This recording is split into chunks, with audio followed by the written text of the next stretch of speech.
Hello everyone, welcome back to the YouTube channel Dr. Alam Services. I am Mohammad Awais Alam, third year MBBS student at government medical college Fatehpur. तो अभी इस video में बात करने वाले हैं कि आपको किस कोर्स में एडमिशन लेना है और उसके अकॉर्डिंग आपको किस काउंसलिंग में पार्टिसिपेट करना होगा। जैसे जो पिछली वीडियोस मैंने बनाई थी उसमें बहुत सारे स्टूडेंट की क्वेरी थी कि हमको पर्टिकुलर कोर्स लेना है, फॉर एग्जांपल BAMS लेना है, BHMS लेना है या BSc नर्सिंग लेना है। इन सारे कोर्सेज़ की ज़्यादा थी और कि किस स्टेट काउंसलिंग में पार्टिसिपेट करना होगा उनको या फिर ऑल इंडिया काउंसलिंग में पार्टिसिपेट करना होगा, क्या सिक्योरिटी अमाउंट लगता है। तो इन सभी डाउट्स को यहाँ पर हम जो है कवर करेंगे। उसके साथ ही MBBS BDS में जो ज़्यादा डाउट्स थे वो ये थे कि गवर्नमेंट और सेमी गवर्नमेंट में पार्टिसिपेट करने का क्या तरीका है, क्या उसमें ऑल इंडिया कोटा के थ्रू पार्टिसिपेट कर सकते हैं या फिर स्टेट कोटा के थ्रू पार्टिसिपेट करते हैं, और अलग अलग काउंसलिंग में क्या क्या सिक्योरिटी अमाउंट लगता है। ये भी काफ़ी स्टूडेंट्स का डाउट था पिछली वीडियोस में। हालांकि उससे जो पहली वीडियो थी मैंने उसमें डिस्कस किया था कि आपके कितने मार्क्स हों कि आपको काउंसलिंग में पार्टिसिपेट करना चाहिए और कितने मार्क्स होंगे तो आपको कॉलेज मिल जाएगा। ये दो चीज़ें मैंने डिस्कस की थी, कितने मार्क्स हैं तो आपको डेफिनेटली कॉलेज मिल जाएगा और कितने हैं तो आपको चांसेस हैं, यानी आपको काउंसलिंग करनी चाहिए। कॉलेज मिलना या ना मिलना वो दूसरी बात है।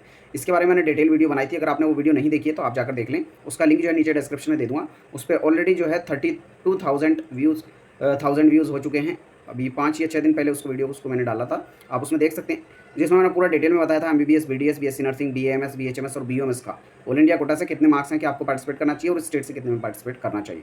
तो आप उसको जाकर चेकआउट कर सकते हैं। उसके साथ ही काउंसलिंग में क्या क्या डॉक्यूमेंट्स लगते हैं पूरा उस पर भी मैंने डिटेल वीडियो बना दी थी। जब तक काउंसलिंग स्टार्ट नहीं होती है आप जाकर उस वीडियो को देखें, अपने डॉक्यूमेंट्स बनवा लें। उसका लिंक भी नीचे डिस्क्रिप्शन में दे दूँगा। अभी पिछले 5-6 दिन से कोई भी वीडियो मैंने नहीं डाली थी, उसका रीज़न ये था कि अभी जो सुप्रीम कोर्ट में केस चल रहा है उसको फाइनल होने देते हैं, तो इस वजह से मैंने कोई वीडियो नहीं डाली थी कि काउंसलिंग का एग्जैक्ट पहले कंफर्म हो जाए डेट वगैरह। तो अभी फिर से हालांकि सुनवाई जो है वो 18 को होनी है, तो एक्सपेक्टेड तो है काउंसलिंग जो स्टार्ट होने का। आप मान के चल सकते हैं कि लगभग 20 से 25 के बीच में, यानी 20 से 25 जुलाई के बीच में जो है काउंसलिंग स्टार्ट हो सकती है। अभी बाकी जो फाइनल डिसीजन है ये डिपेंड करेगा सुप्रीम कोर्ट के डिसीजन पे, जो कि 18 को अब बोला गया है कि आएगा।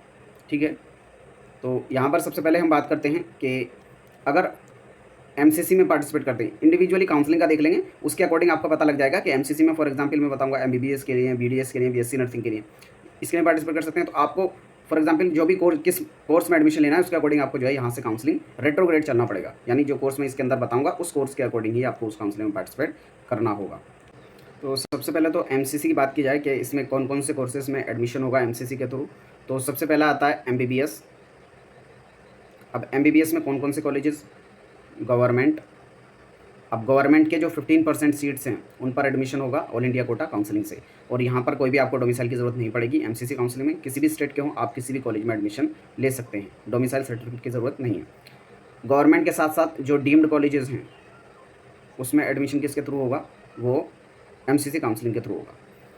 और एक चीज़ यहाँ पर आपको ध्यान देनी होगी कि MBBS के जो सेमी गवर्नमेंट कॉलेजेस हैं उसमें एडमिशन MCC काउंसलिंग के थ्रू नहीं होता है, उसमें आपको जो रेस्पेक्टिव स्टेट काउंसलिंग उसके थ्रू कराना होगा। जैसे जो आयुष कोर्सेज हैं जैसे BMS BHMS और BOMS का, उसके जो सेमी गवर्नमेंट कॉलेजेस हैं उसकी 15% सीट्स पर एडमिशन जो है ऑल इंडिया कोटा काउंसलिंग के थ्रू होता है, लेकिन ऐसा MBBS में नहीं है। MBBS में उसमें सिर्फ स्टेट कोटा से ही एडमिशन होता है। उसके साथ ही BSc नर्सिंग,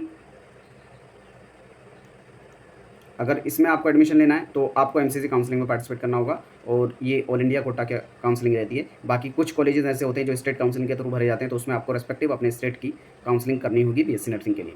बाकी सिर्फ कुछ ही कॉलेजेस हैं जिसमें MCC के थ्रू काउंसलिंग होती है BSc नर्सिंग के लिए। उसके साथ ही अगर आपको BDS में एडमिशन लेना है तो BDS की जो 15% सीट्स हैं, जिस तरह से गवर्नमेंट की 15% सीट्स जिस तरह से MBBS की है उसी तरह से BDS गवर्नमेंट की 15% सीट्स में जो एडमिशन है वो MCC काउंसलिंग के थ्रू होगा।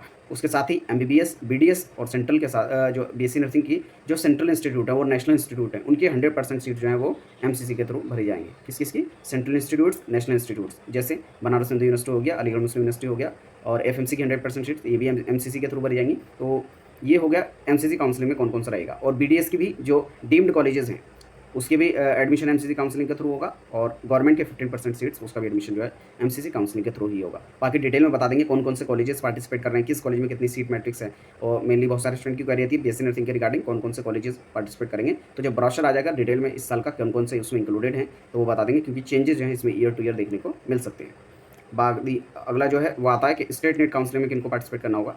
तो स्टेट में रेस्पेक्टिव जो भी स्टेट में आप पार्टिसिपेट करना चाहते हैं, यानी जिसका आपके पास डोमिसाइल है, जैसे मैंने बताया MCC में कोई डोमिसाइल की जरूरत नहीं है, स्टेट में पार्टिसिपेट करने के लिए आपके पास डोमिसाइल होना चाहिए। यानी निवास प्रमाण पत्र आपका होना चाहिए। तो उसमें आप जो गवर्नमेंट की 85% एमबीबीएस की सीट्स हैं, फॉर एग्जांपल एमबीबीएस की बात की जाए तो जो 85% सीट्स हैं गवर्नमेंट की, उसमें आप पार्टिसिपेट कर सकते हैं। या फिर कुछ स्टेट्स ऐसे होते हैं जहाँ पर सेमी गवर्नमेंट एमबीबीएस की सीट्स अवेलेबल हैं, तो वहाँ पर आप सेमी गवर्नमेंट भी ले सकते हैं। एमबीबीएस की सेमी गवर्नमेंट, उनका एडमिशन भी स्टेट काउंसलिंग के थ्रू होगा। जैसे यूपी में सेमी गवर्नमेंट नहीं है तो उसमें एडमिशन किसके थ्रू होगा, बाकी जो अदर स्टेट में जहाँ पर है मतलब, तो वहाँ पर उन स्टेट काउंसलिंग के थ्रू होगा। उसके साथ ही एमबीबीएस की जो प्राइवेट सीट्स हैं, प्राइवेट सीट्स एमबीबीएस की, उस पर भी एडमिशन किसके थ्रू होगा, वो स्टेट की नीट काउंसलिंग के थ्रू होगा। उसके साथ ही जो बीडीएस की गवर्नमेंट 85% सीट्स हैं, बीडीएस की गवर्नमेंट 85% सीट्स, उस पर भी एडमिशन किसके थ्रू होगा, जो स्टेट की नीट काउंसलिंग है उसके थ्रू होगा। इसमें अलग अलग स्टेट के अलग अलग काउंसलिंग होगी। जैसे यूपी की है, यूपी नीट काउंसलिंग, तो उस तरीके से अलग अलग स्टेट की अलग अलग काउंसलिंग रहेगी। तो यहाँ पर पहले मैं कौन कौन से कोर्सेज हैं उनको कवर कर रहा हूँ, फिर उसके बाद क्या इनकी सिक्योरिटी अमाउंट लगेगा वो भी डिस्कस कर लेंगे यहाँ पर। फिर उसके बाद जो आता है ऑल इंडिया कोटा आयुष, तो AIQ आयुष की जो काउंसलिंग है वो AA CCC कराता है। जैसे all India quota MBBS BDS और BSc नर्सिंग की MCC कराता है, उसी तरह से इसको AA CCC कराता है। तो इसमें कौन कौन पार्टिसिपेट कर सकते हैं, अगर आपको गवर्नमेंट का कोई भी आयुष कोर्स लेना है, जैसे BAMS, BHMS, BUMS, BSMS, इन सभी की जो गवर्नमेंट की 15% सीट्स हैं उस पर एडमिशन आपको कैसे मिलेगा, all India quota Ayush counselling के थ्रू मिलेगा। उसके साथ ही सेमी गवर्नमेंट कॉलेजेस, उन सब की भी 15% सीट्स में आप जो है पार्टिसिपेट कर सकते हैं। और ऑल इंडिया कोटा काउंसलिंग के लिए आपको डोमिसाइल की ज़रूरत यहाँ पर भी नहीं है। तो गवर्नमेंट के 15%, सेमी गवर्नमेंट के 15%, उसके साथ ही जो सेंट्रल इंस्टीट्यूट्स हैं, नेशनल इंस्टीट्यूट्स हैं, सेंट्रल यूनिवर्सिटीज़ हैं, उन सब की जो 100% सीट्स हैं, जैसे BHU का BAMS हो गया, AMU का BUMS हो गया, तो इनकी जो 100% सीट्स हैं, जैसे NIA जयपुर हो गया, ITRA जामनगर हो गया, इन सब की 100% सीट जो है वो भी ऑल इंडिया कोटा के थ्रू ही भरी जाती हैं। उसके साथ ही अगर आपको डीम्ड में एडमिशन लेना है, अब डीम्ड चाहे आप BMS का लें, BHMS का लें, BUMS का लें, इन सब में एडमिशन आपको लेना है तो आपको ऑल इंडिया कोटा काउंसलिंग में पार्टिसिपेट करना होगा। डीम्ड कॉलेज क्या होते हैं, ये प्राइवेट की तरह ही होते हैं, लेकिन इसमें एडमिशन सेंट्रल होता है और इनको देखरेख में ये सेंट्रल गवर्नमेंट के अंडर में आते हैं। बाकी जो प्राइवेट कॉलेजेस होते हैं वो रेस्पेक्टिव स्टेट गवर्नमेंट के अंडर में आते हैं। बाकी सेम चीज़ रहती है, बहुत ज़्यादा फर्क नहीं होता है। तो डीम्ड में अगर आप एडमिशन लेना चाहते हैं तो आपको ऑल इंडिया में पार्टिसिपेट करना होगा। मेनली डीम्ड में जैसे जो BUMS के लिए डीम्ड एक इकलौता कॉलेज है वो है जामिया हमदर्द, तो उसके बारे में बहुत सारे स्टूडेंट की क्वेरी आती है BUMS में एडमिशन लेने के लिए, तो ये ड्रीम्ड कॉलेजेस है, आप लोग जान लें। और इसके लिए आपको ऑल इंडिया कोटा काउंसलिंग में पार्टिसिपेट करना पड़ेगा। क्या क्या फीस लगती है वो भी मैं भी आपको डिस्कस करके बता दूँगा। फिर उसके बाद स्टेट काउंसलिंग आती है। स्टेट आयुष में अगर पार्टिसिपेट करेंगे तो किस किस कोर्स में आपको एडमिशन मिलेगा, वो है BAMS, BHMS, BUMS, BSMS। अब ये हो सकता है कुछ स्टेट में ही है सिर्फ BSMS, तो बाकी अदर देखा जाए तो 3 मेन कोर्सेज हैं। कुछ जगहों पर इसके साथ ही वो भी आ जाता है BNYS, लेकिन ये सब जगह पर नहीं है, जैसे राजस्थान में है।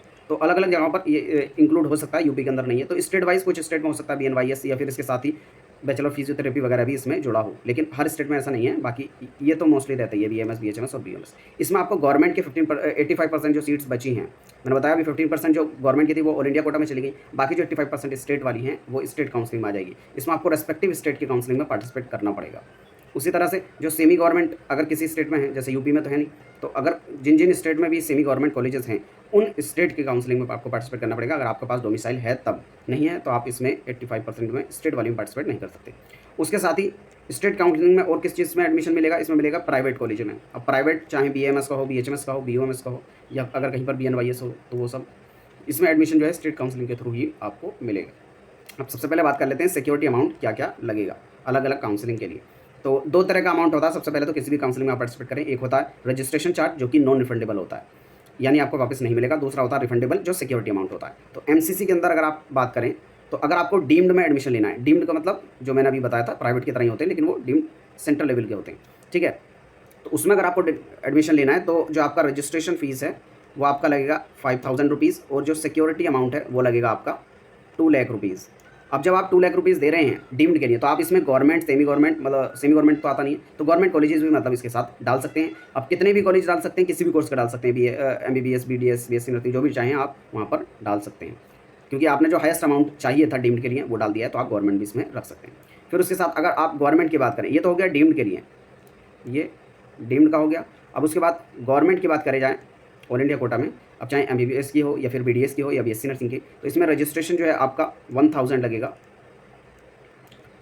जनरल EWS से, और अगर आप कैटेगरी से बिलोंग करते हैं तो 500 रुपये। बाकी इसको पूरा डिटेल में जब काउंसलिंग स्टार्ट होगी तब भी बता देंगे। और आपका जो सिक्योरिटी अमाउंट है, सिक्योरिटी अमाउंट जो है आपका लगेगा, वो लगेगा 10,000 रुपीज़। ठीक है, तो टोटल 11,000 आप देखें तो जनरल कैटेगरी के स्टूडेंट के लिए। बाकी अगर आप डीम्ड के लिए कर रहे हैं तो 2,05,000 रुपये आपका लगेगा। फिर स्टेट काउंसलिंग में रेस्पेक्टिव स्टेट का जो है ये रूल वेरी कर सकता है, उसके लिए आपको रेस्पेक्टिव स्टेट की काउंसलिंग वेबसाइट पे देखना होगा। जब काउंसलिंग स्टार्ट होगी तब आपको बता देंगे, या आपकी क्वेरी हो किसी भी स्टेट के बारे में नीचे कमेंट बॉक्स में बता देना। और जैसे यूपी का मैं बता देता हूँ आपको, जो रजिस्ट्रेशन चार्ज है आपका वो लगता है 2,000 रुपीज़, 2,000 रुपीज़। और सिक्योरिटी अमाउंट जो लगता है वो लगता है 30,000 रुपी यूपी नीट यानी MBBS BDS के लिए गवर्नमेंट कॉलेजेस का। प्राइवेट का बात की जाए तो 2 लाख का जो है यहाँ पर आपका सिक्योरिटी अमाउंट लगता है, रजिस्ट्रेशन चार्ज आपका 5,000 लगता है। ठीक है, तो वही जो MCC वाला है, बाकी अलग अलग स्टेट में अलग अलग हो सकता है। फिर उसके बाद आता है all India quota Ayush counselling. इसमें भी मैंने बता दिया था किस किस कोर्स में आपको एडमिशन मिलेगा। इसकी अगर रजिस्ट्रेशन फ़ीस की बात की जाए तो आपकी गवर्नमेंट कॉलेजेस के लिए 1,000, और सिक्योरिटी अमाउंट की बात की जाए तो यहाँ पर 10,000 लगेगी।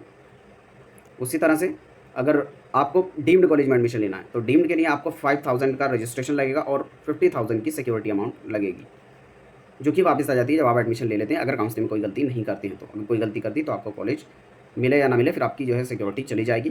तो अगर आपको रूल्स वगैरह नहीं पता है और आप पेड काउंसलिंग ज्वाइन करना चाहते हैं तो ज्वाइन कर सकते हैं। जस्ट 1,200 रुपीज़ में पूरा आपको काउंसलिंग का गाइडेंस शुरू से लास्ट तक जब तक आपको कॉलेज मिलता है हमारे यहाँ दिया जाता है। आप नीचे डिस्क्रिप्शन से जाकर पेड काउंसलिंग का ग्रुप जो है वहाँ उसको ज्वाइन कर सकते हैं।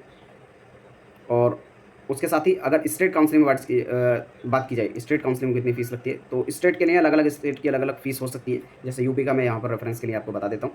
जो आपका रजिस्ट्रेशन चार्ज है वो आपका 2,000 है गवर्नमेंट के लिए, और सिक्योरिटी अमाउंट गवर्नमेंट के लिए जो है वो लगेगी 20,000, जो आपको कॉलेज मिलने के बाद वापस आ जाती है। ठीक है, और अगर आप प्राइवेट के लिए पार्टिसिपेट कर रहे हैं, यानी प्राइवेट किसी भी कॉलेज के लिए यूपी आयुष काउंसलिंग पार्टिसिपेट करते हैं, तो आपका जो सिक्योरिटी अमाउंट है वो लगेगी 50,000 रुपीज़। ठीक है, बाकी पूरे रूल्स वगैरह जो है हम डिटेल में बता देंगे। इसके अलावा आपकी कोई क्वेरी हो नीचे कमेंट बॉक्स में बता देना, मैं ज़रूर अप्लाई करने की कोशिश करूँगा। Thank you.